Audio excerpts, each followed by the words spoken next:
Bienvenidos a Visión Global. Estoy feliz porque hoy vamos a hablar con alguien que es un gran contador de historias. Se llama Vi Bravo y está hoy con nosotros. Y bueno, quiero darte la bienvenida, Vi.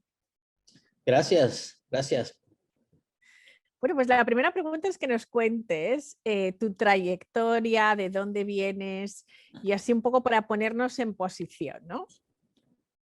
Bueno, yo nací en Chile, Ujú, pero me crié acá en los Estados Unidos. Llegué muy joven a Nueva York, donde me crié, y a través de mi vida y mi jornada me involucré en el arte, en la música y con el tiempo en el periodismo. ujú. Y me enfoqué en hacer documentales porque siempre pensé que la historia de los latinos, de la gente negra, latina, no había suficiente espacio como para contar nuestras historias y necesitamos gente que quería contar nuestras historias, las historias del pueblo. Y de ahí nació mi carrera como una persona que produce documentales. Y ese ya es mi tercer documental que producí. Y contento de poder compartir la historia de Chile con el mundo entero. Qué bueno. Y cuéntanos, ¿cuáles son los desafíos que se encuentra un cineasta aquí en Estados Unidos y sobre todo en Nueva York? Mire, lo primero es que para hacer una obra de calidad se Mm, necesitan recursos. ujú, Entonces, parte de mi jornada es tener conversaciones, desarrollar relaciones con gente, con productores o personas que tengan acceso a recursos. ujú. Y lo otro es después formar un equipo que pueda ejecutar la idea y manifestar la idea. Pero lo otro es el tema de que para un país donde hay más de 50 millones de latinos y gente que habla español, todavía se hace un poco difícil abrir el campo para que podamos producir suficientes textos y obras. Ujú, Entonces, aunque vivimos en la ciudad de Nueva York, una de las ciudades más grandes del mundo, igual hay que luchar para abrir espacio, para ujú. que podamos contar no solo una historia, pero muchas historias. Claro. ¿Y hay alguna ventaja que encuentras en el hecho de estar en una ciudad como Nueva York para contar historias? Yo pienso que sí. Cuando yo tengo conversaciones con personas que me pueden ayudar, que cuando uno se cría en Nueva York y se cría en una ciudad con tanta diversidad, uno se va acostumbrando a adaptarse a diferentes personalidades, diferentes culturas. Entonces, cuando uno ya llega a ser adulto, ya tiene esa experiencia de haber convivido con gente afroamericana, con gente asiática, con gente de África, con la misma gente latina, del Caribe, de Ujú. México, tanto como Chile, Argentina, Ecuador. Y uno se da cuenta que esa experiencia lo ayuda a uno a poder comunicar y entender y tener empatía y tener un conocimiento que la historia de usted también es importante y de hecho de vivir una vida entera acá, tengo un conocimiento que no es superficial, es Claro. más de una experiencia vivida. Y pienso que eso esta ciudad le ofrece al ser humano. Ujú. ¿Y cuál fue tu función como vicepresidente del Tribeca Film Institute? Y cuéntanos, sobre todo para las personas que viven en España, ¿qué hace el Tribeca Film Institute? Sí, Tribeca Film Institute es o fue eh, una división del Tribeca Film Festival que por muchos años era como un instituto que ayudaba a productores de cine, productores de color, mujeres, gentes que normalmente no tienen acceso a la industria de Hollywood, con ayuda, con talleres, pero también con recursos financieros para que pudiéramos producir nuestras películas. Y dentro Ujú, de eso yo trabajé ahí cerca de 7 años y mi rol era como hacer todo el rollo de educación. Entonces, si llegaba una película al festival, yo estaba encargado de que, como crear una campaña de cómo esa película y los contenidos de esa película pudieran llegar a la comunidad. ujú, Entonces, por ejemplo, si había una película de ficción que tenía un tema de familias, familias de inmigrantes, yo y el equipo mío creamos experiencias para que esos productores de cines y los personajes películas, podían tener acceso a la comunidad latina. De hecho, lanzamos un festival de cine dentro de la cárcel, dentro de la prisión, porque Wow, hay mucha gente que está encarcelada que solo porque están encarcelados no quiere decir que deberían perder el acceso a sus familias, a sus comunidades, y para eso está el cine. El cine es una forma de comunicar experiencias. Entonces, por esos 7 años, también hice producí muchos eventos, y realmente era como un puente de lo que era el Hollywood independiente a la comunidad acá en Nueva York. qué bueno. Qué bueno. ¿Y qué significa ser un consultor de historias? ¿No? Y sé que has hecho de consultor para historias incluso para Oprah Winfrey. Cuéntanos, ¿qué es eso y cuál ha sido tu experiencia? Bueno, es que, en mi opinión, Ujú. para construir una historia que tenga impacto, uno como productor, director, tiene que tener una buena relación con el tema, con las personas. Un buen director de cine desarrolla una relación con un ser humano auténticamente antes de sacar una cámara. Ujú. Y, y uno tiene que conocer a las personas como seres humanos, tiene que Claro. formar una amistad. Y de ahí poco a poco, como cualquier relación, la gente se va, como se llama, sintiendo un poco mejor con compartir su historia. Entonces, yo antes de ser periodista soy, bueno, un educador. Entonces yo ya tenía esa formación de dar clases para gente joven.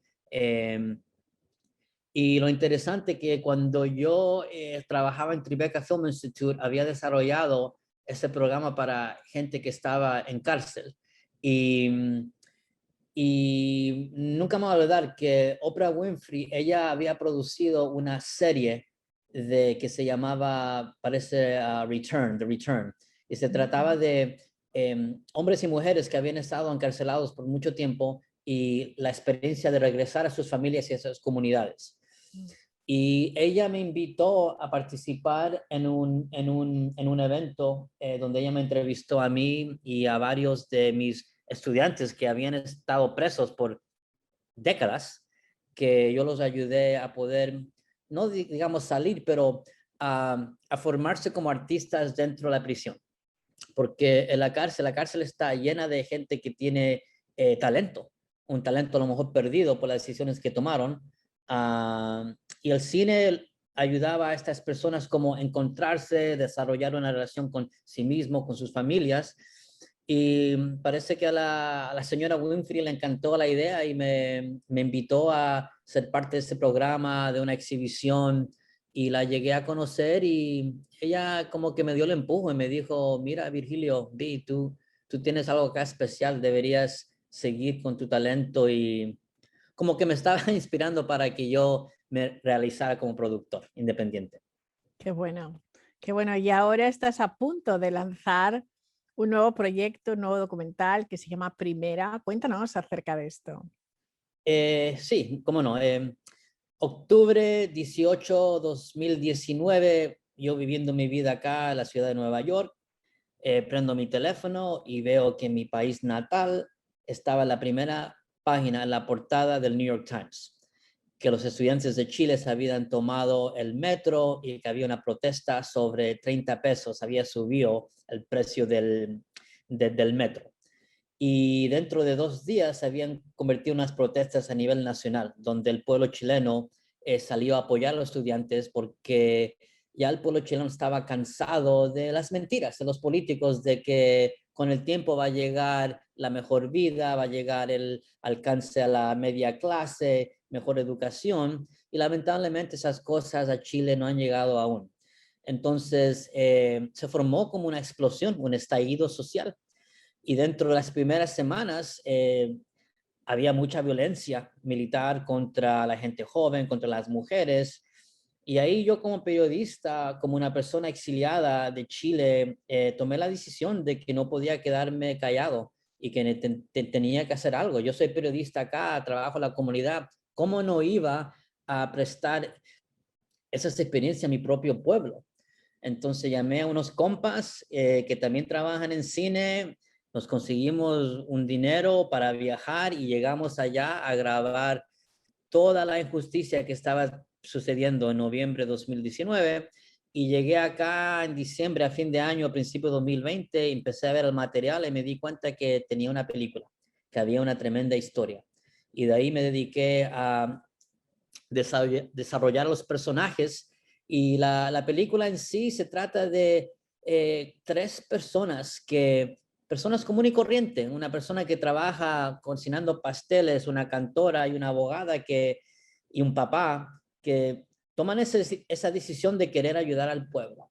Y en eso cambian sus vidas porque se meten a un movimiento donde asumen un tipo de liderazgo y las consecuencias son duras, son difíciles. Y la película trata de la jornada de estas 4 personas a través del último año y empezamos en las calles con las protestas y llegamos al mundo, al día mágico que fue el 25 de octubre de 2020, donde la población chilena votó que querían una nueva constitución, una constitución constituyente. Y este fin de semana el pueblo eligió como a 150 personas del pueblo para escribir esta nueva constitución. Imagínense que en esos tiempos se le dé la opción a un pueblo que ellos mismos escriban un nuevo contrato con sí mismo. Ese es poder. Ese es un poder del pueblo. Cuando uno habla del cambio, siempre nos enfocamos en la reforma, pero acá vamos a escribir todo de nuevo. Es como una nueva identidad. Entonces la película cubre este periodo de cómo llegamos a este punto a través de estas 4 personas que son increíbles, valientes. 3 mujeres y un hombre. Wow. Bueno, ¿y qué desafíos has encontrado para poder llevar este proyecto tan bonito a buen puerto, ¿no? Porque producir una película, hacerla es costoso y bueno, ¿no? Que seguro que tienes algo que decirnos al respecto. Lo que yo le puedo decir a la gente que la sigue a usted es que eh, los recursos se forman una alianza con la pasión y también el intelecto y la experiencia. Entonces, si uno tiene una buena idea y es una idea que puede relatar algo muy importante de la humanidad, tienen que tener confianza en esa idea y tener confianza en sí mismo y tampoco tener el entendimiento que uno no va a tener la experiencia para hacer todo y uno tiene que juntarse y crear un equipo con gente que es más sabio que uno mismo y juntarse con un grupo de gente que ya lo ha hecho. Porque una persona sola no va a hacer una película, una persona sola no va a escribir un libro. Puede haber un autor, pero hay un editor, una persona que hace el fact-checking, hay una persona que diseña la tapa. Entonces, yo les aconsejo eso, que si la idea es buena, armen un buen equipo. O sea, que ese es el consejo que le darías a las personas que quieren contar historias, ¿no? Que realmente todo radica en el buen equipo. Y ¿no dirías tú que el network también es importante, ¿no? Porque quizás para tener acceso a esas personas que te pueden apoyar también es necesario. Sí, y mire, la persona que fue el director hay 2 directores de fotografía, pero la persona que empezó con nosotros es de España. Buen amigo Rubén Collado, que lo conocí acá en Nueva York por otro proyecto y me gustó la forma de cómo él grababa, filmaba y cuando salió esta oportunidad para viajar a Chile, él había sido la última persona con la cual yo había trabajado y me sentí bien con él y lo invité. Y él llegó de España a Chile, a Santiago, Valparaíso, y se involucró en la película y se fueron armando diferentes networks, porque de ahí el network de él también se amplificó. Entonces, pienso que siempre operar dentro de este contexto de que el ecosistema, el ecosystem, es muy importante. Y eso para desarrollarlo uno tiene que invertir en la comunidad. Yo sé que estamos viviendo una etapa de COVID, que tenemos reuniones por Zoom, pero eso nunca va a reemplazar el calor humano que se necesita para desarrollar relaciones. Bueno, y pues nos dejas con una gran reflexión de la importancia de los ecosistemas, la importancia de la colaboración y que uno no puede hacer este tipo de proyectos solos, ¿no? Creo que es una buena manera de reflexionar y un buen consejo también para todas las personas que quieren contar historias, y es rodearse siempre pues, de personas capaces y apoyarse en los demás, ¿no? Para sacar los proyectos adelante. Bueno, pues Bueno, muchísimas gracias a usted por darme la oportunidad para compartir mi historia. Bueno, pues nosotros desde luego estaremos felices. Vamos a seguir esta película en el momento en que tienes la fecha para la... Le puedo dar la fecha ahora mismo. Ok. Para las personas que están en Norteamérica, el 12 de junio se estrena online a las 6 de la tarde, y lo único que tienen que hacer, tienen que ir a Google y coloquen primera Tribeca Film Festival, y ahí aparece toda la información. Súper bien. Bueno, pues eso es lo que vamos a hacer. Muchísimas gracias, Vi. Que haya mucha gente que pueda ver esta película y sensibilizarse con esta situación. Y muchísimas gracias. Gracias a usted. Que le vaya bien. Bye. Gracias.